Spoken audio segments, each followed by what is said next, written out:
Welcome to another episode of boy with Karthik. ஏகப்பட்ட messages, ஏகப்பட்ட comments. எனக்கு ஒரு பிங்க் டாலை நம்ம பார்த்தனால, யார் அந்த பிங்க் டால்? நான் தான். ஏய், எதுக்கு என்ன சொல்றேன்னு தெரியுதா? இந்த ட்ரெஸ்ஸுக்கு இது லட்சி அன்னைக்கு போட்டது அன்னைக்கு நீங்க கடையில். ஆமா. ஸோ அந்த ட்ரெஸ்ஸுக்கு வந்து உனக்கு வந்து நிறைய பேர் வந்து மெசேஜ் பண்ணியிருந்தாங்க. என்னென்ன மம்மி பார்க்க வாவ் கியூட்டா இருக்காங்க அப்படின்ட்டு. You look like a living Barbie doll. சிரிப்பு. மேடம் வந்து அந்த வீடியோவே அவங்களே உட்காந்து தனியா ஒரு 4-5 வாட்டி பார்த்துட்டு ஆமா நல்லா இருக்கல்ல, அடுத்து எல்லோ கலர் பார்க்கலாம் அப்படின்ட்டு இருக்காங்க. வீடியோ பார்த்துட்டு இருந்தேன்னா சின்னதில் உனக்கு அழகழகாக ட்ரெஸ் எடுத்து போட்டு பார்ப்பேன். பார்த்து பையனுக்கு அழகாக இருக்குன்னு சந்தோஷப்படுவோம் நானும் எங்கள் அம்மாலாம். ஆனால் இப்போ வந்து நீ எனக்கு ஓ அப்படி ட்ரெஸ் எடுத்து என்னை போட சொல்லி நான் வர்றது பார்த்து சந்தோஷமா சிரிச்சியல்ல, அதை நினச்சேன். மனசுக்கு ரொம்ப சந்தோஷமா இருந்துச்சு. மேடம் நானும் தனியாக பார்த்துனுங்க, தனியாகவே ஒரு 4-5 வாட்டி பார்த்துட்டு இருந்தாங்க. என்னடா அப்படின்றனால நிறைய பேர் எனக்கு ரொம்ப ஹார்ட்ஃபெல்ட்டாக இருந்தது, நிறைய மெசேஜஸ் பயங்கர ஹாப்பியாக இருந்தது அப்படின்ட்டு. எஸ், அதெல்லாம் வந்து மேடமும் வந்து படித்து காமிச்சேன். இந்த மாதிரி அவங்களும் ரொம்ப சந்தோஷப்பட்டாங்க. அவங்களே அந்த வீடியோவை பார்த்து அப்படியே மெய் மறந்து சிரிக்க ஆரம்பித்தாங்க. ஆமாம், கண்டிப்பாக நான் பார்த்தேன் இன்னைக்கு. ஆனால் நம்மளும் இவ்வளோ இதாக இருக்கிறோம் சிரிப்பு. அப்போ இருந்தால் அதான் நான் அன்றைக்கி சொன்னேன்ல, எனக்கு ட்ரெஸ் போட்டு நான் உனக்கு போட்டு பார்த்து அழகு போய் நீ அம்மாவுக்கு ட்ரெஸ் போட்டு பார்க்குறீல, அதெல்லாம் எல்லாருக்கும் கிடைக்காது. இந்த பாகியம்லாம் இல்லை, எல்லா பசங்களும் எல்லாருக்கும் இருக்கார் ஆசை தான் அவங்க அம்மாவை அப்படி பார்க்கணுன்ட்டு. ஏன்னா நம்ம நைனாவை வந்து ஒரு கோட் சூட் போட்டு பார்க்கணுன்னு ரொம்ப நாள் ஆசைப்பட்டேன். பட் அதுதான் வந்து நடக்காமல் போயிடுச்சு. பரவாயில்ல, ஒரு குட்டி ப்ராடக்ட் இறக்கி அவனுக்கு போட்டு பார்த்துருவோம். எப்படி? ஓ கார்த்தி, சின்ன கார்த்தி, குட்டி கார்த்தி. ஆமாம், அந்த ப்ராடக்ட்டுக்கு எங்கள் அப்பாவுக்கு என்னென்னலாம் பண்ண முடியாமல் இருந்ததோ எல்லாத்தையுமே ஃபுல்லாக நிறைவேற்றிடுவேன். ஃபுல் அண்ட் ஃபுல் நிறைவேற்றிடுவேன். அப்பா நிறைய ஆசை மனசுக்குள்ளே வச்சுருந்தாரு. கடைசியில் நீ துபாய் போகிறத பார்க்கணும், என் பையனுக்கு துபாயில் வேலை கிடச்சிருச்சுன்னு எல்லாத்திட்டையும் சந்தோஷமாக சொன்னார். ஆனால் அதை பார்க்குற குடும்பனே அவருக்கு இல்லாமல் போயிடுச்சு. அப்புறம் கார் வாங்கணும், சொந்தமாக டிரைவராகவே இருந்தோமே, நம்மளும் ஒரு கார் வாங்கணும், என் பையன் சம்பாதிச்சு வாங்கி கொடுப்பான்னாரு. எந்த ஆசையும் அவருக்கு நிறைவேறாமையே போயிடுச்சு. நிறைய கனவு கண்டு வச்சுருந்தார். எல்லாத்தையும் செக்ஷனாக முடிக்கிறோம், எல்லா கனவையும் நிறைவேற்றுறோம். பட் ஆனால் பார்ப்பாரு, அதான் சொல்லியிருக்கேன்ல, கண்டிப்பாக வந்து ஏதாவது ஒரு இடத்துல இருந்து கண்டிப்பாக பார்ப்பாரு. நான் எங்கேயும் போகலையா, உன் கூடவே தான் இருக்கேன். இன்னொரு விஷயம் வந்து, எப்படியாவது ஒன்று சம்பாரிச்சிருக்கேன், எப்படியாவது ஒன்று எதையாவது ஒன்று பண்ணியாவது, ஐ மீன் நல்ல வழியில் ஏதாவது ஒன்று பண்ணி சம்பாதிப்போம். காசு தான், காசு மட்டும்தான் இந்த உலகத்தில். ஏன் அப்படின்னு பார்த்தீங்கன்னா, இப்போ நிறைய பேருக்கு நிறைய ஆசை இருக்கும். மெயினாக அவங்க ஃபேமிலிக்கு பண்ணணும்னு நிறைய ஆசை இருக்கும். அது எல்லாத்தையும் தாண்டி, இப்போ ஆசைப்படுறதை தாண்டி முக்கியமான சில விஷயங்கள் பண்ணுறதுக்கு நமக்கு காசு கண்டிப்பாக தேவை இருக்கும். அதில் பல விஷயங்கள் என்னென்னா, நம்ம பேரண்ட்ஸ்க்கான மெடிக்கல் செலவு. உண்மையாக சொல்லணுன்னா, கரெக்டாக காலேஜ் படிச்சுட்டு இருக்கும்போது ஃபைனல் இயர், ஆமாம், கையில் வேலை இல்லை, வீட்டில் காசு இல்லை. அதாவது அவருக்கு ஹார்ட் பேஷண்ட்ன்றதுனால பெயின் இருக்குது, வருது. அண்ட் ஓப்பனாகவே கேட்குறாரு. நானே எங்கள் அம்மா ஆம்புலன்ஸில் போயிட்டுருக்கோம். எங்கள் அப்பா வந்து பின்னாடி அந்த இதில் படுத்துட்ருப்பாங்க, போயிட்டுருக்கோம். கவர்மெண்ட் ஹாஸ்பிட்டல் தான் வந்து கூப்பிட்டு போனோம். போகிற வழியில் நிறுத்தி ப்ரைவேட் ஹாஸ்பிட்டல் கூட்டின்னு போலியா அப்படின்னு ஞாபகம் இருக்காமா? கோயம்புத்தூர் ஜிஹெச்சில். பிகாஸ் கூட்டிகிட்டு வந்துருக்கு. ஏன்னா வந்து ட்ரீட்மெண்ட் ஒரு வேளை ஒழுங்காக பார்க்கலன்னா அவருக்கு ஒரு பயம்.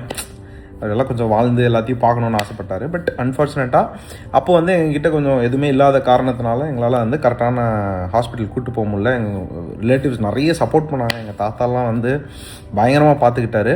பட் அந்த டைம் வந்து அவர் ஒன்று கேட்டார், அதான் ஏன் வந்து கவர்மெண்ட் ஹாஸ்பிட்டல் கூப்பிட்டு போகிறீங்க, ப்ரைவேட் ஹாஸ்பிட்டல்?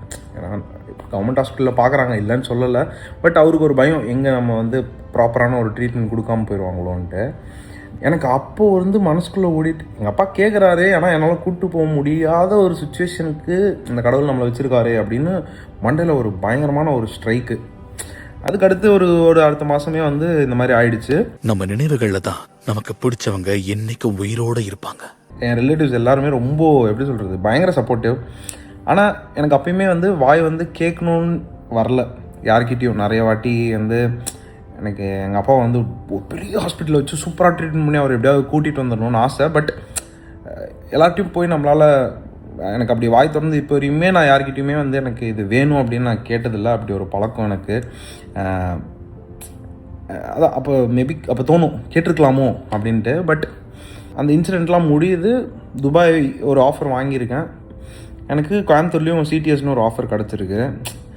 ஒரு பக்கம் துபாய் போகலாமா, இல்லை அப்பாவும் இல்லை இப்போது ஃபேமிலி அம்மா தங்கச்சி தனியாக இருப்பாங்க அப்படின்ட்டு. ஆனால் மண்டைக்குள்ளே ஒரே ஒரு விஷயம் மட்டும்தான், காசு மட்டும்தான். நம்ம வீட்டில் எல்லோரும் நல்லா இருக்கணும்னா நம்ம வந்து நிறைய சம்பாதிக்கணும், எவ்வளோ முடியுமோ அவ்வளோ. விச் இஸ் மெயினாக அவங்கள என்ன ஹாஸ்பிட்டல் என்ன நோய் எதுவுமே இல்லைன்னு சொல்லிடக்கூடாது. அந்தளவுக்கு வந்து நம்ம பார்த்துக்கிற அளவுக்கு மெடிக்கலுக்கு எவ்வளோ லட்சம் ஆனாலும் பரவாயில்ல செலவு பண்ணுற அளவுக்கு சம்பாதிக்கணுன்ற ஒரு வெறி வந்தது எனக்கு. துபாயில் வந்து ஃபஸ்ட்டு ஒரு 2 வருஷம் எல்லாருக்குமே எப்படி இருக்கும்னு தெரிஞ்சிருக்கும். ரொம்ப லைஃப் ஸ்ட்ரகிள் அது சொல்லவே முடியாது. ஆனால் ஒரே ஒரு நாள் சந்தோஷம் வரும், சாலரி டே. வீட்டில் ஜாலியாக இருக்காங்க, என் கையில் கொஞ்சம் காசு நிற்கிது, அம்மாவுக்கு என்னன்னாலும் பார்த்துடலாம் அப்படின்ற ஒரு நாளுக்கு நாள் ஒரு நம்பிக்கை வரும் பாருங்கள். அது வந்து சொல்லவே முடியாது. எதுக்காக சொல்கிறேன் அப்படின்னா, காசு நிறைய சம்பாதிங்க. ட்ரெஸ்ஸு வாங்கி தரதெல்லாம் செகண்ட்ரி, இல்லை நகை வாங்கி தரதெல்லாம் செகண்ட்ரி. அவங்க வந்து மெடிக்கலாக வந்து நம்ம கையில் வந்து எமர்ஜென்சி ஃபண்டு இருக்கணும். எப்போ என்னன்னாலுமே ரெடியாக இருக்கிறதுக்கு காசு நமக்கு முக்கியமாக வேணும். அதுக்கு அடுத்து தான் அவங்க ஆசைப்படுற எல்லாமே நம்ம கண்டிப்பாக நிறைவேற்றிடுவோம். பட் இது ரொம்ப முக்கியமான விஷயம். நிறைய சம்பாதிங்க, அவங்க வந்து சூப்பராக பார்த்துக்கோங்க. அதுதான் நம்மளோட மெயின் டார்கெட்டாக இருக்கணும். ஹெல்த் வைஸ் பயங்கரமாக பார்த்துக்கோங்க. இப்போ மோனியுமே இப்போ எங்கள் அம்மாவுக்கு வந்து கண் ஆப்ரேஷன் பண்ணாங்க, புறவு விழுந்துருச்சுன்ட்டு. ட்ரீட்மெண்ட் போய் பார்க்கலாம் அப்படின்னா சொன்னேன், லேசிக்லி இது வந்து டாப் லேசிக்காக இருக்கோ அது பண்ணுங்க. என் தங்கச்சிக்கிட்டையும் நானும் மோனியும் சொன்னேன், அம்மாவுக்கு நல்லதாக பண்ணு, எவ்வளோ ஆனாலும் பரவாயில்ல. ஏன்னா நாங்கள் 2 பேரும் அந்த ஃபேஸ் பார்த்துட்டு வந்தோம். இல்லை நம்ம வந்து பெஸ்ட்டு கொடுக்கணும், என்ன ஆனாலும் வந்து அவங்க இப்போ நார்மலாக அரவிந்த்லலாம் நாங்கள் போய் பண்ணோன்னா ஒரு 15 நாள் கண் வந்து கட்டு போட்டு இருக்கணும். லேசிக்னா வந்து ஒரு 5 to 10 மினிட்ஸில் முடிஞ்சிடும், அம்மாவுக்கு பெயின் இருக்காது. ஸோ அந்த டைம் ஆனது என் தங்கச்சிக்கும் எனக்கும் அந்த ஒரு மண்டைக்குள்ளே ஓடிட்டே இருக்கும். எவ்வளோ செலவானாலும் நம்ம வந்து பண்ணுறதுக்கு ரெடியாக இருக்கிற அளவுக்கு வந்து காசு சம்பாதிக்கணும். அப்படி ஆரம்பித்தது தான் என்னோடய துபாய் ஜர்னி.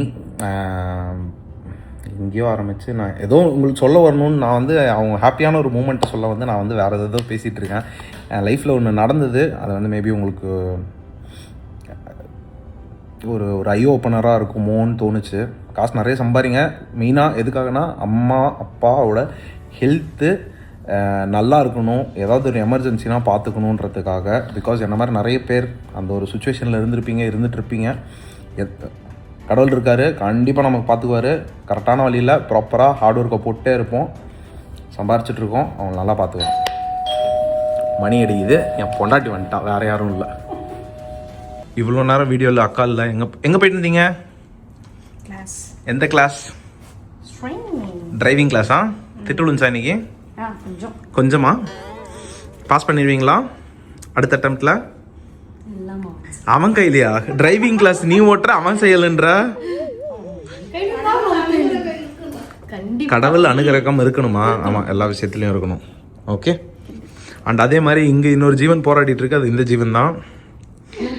நாங்கள் பேசின எபிசோடு உனக்கு தெரியாது. மணி வந்து மேடம் பார்த்தீங்கன்னா 10:30 வராங்க, டிரைவிங் கிளாஸ் முடிச்சுட்டு ஹார்ட் ஒர்க் போடுறோம். ஓ, ஹார்ட் ஒர்க் டாபிக்கா? ஹார்ட் ஒர்க் போடுறோம்.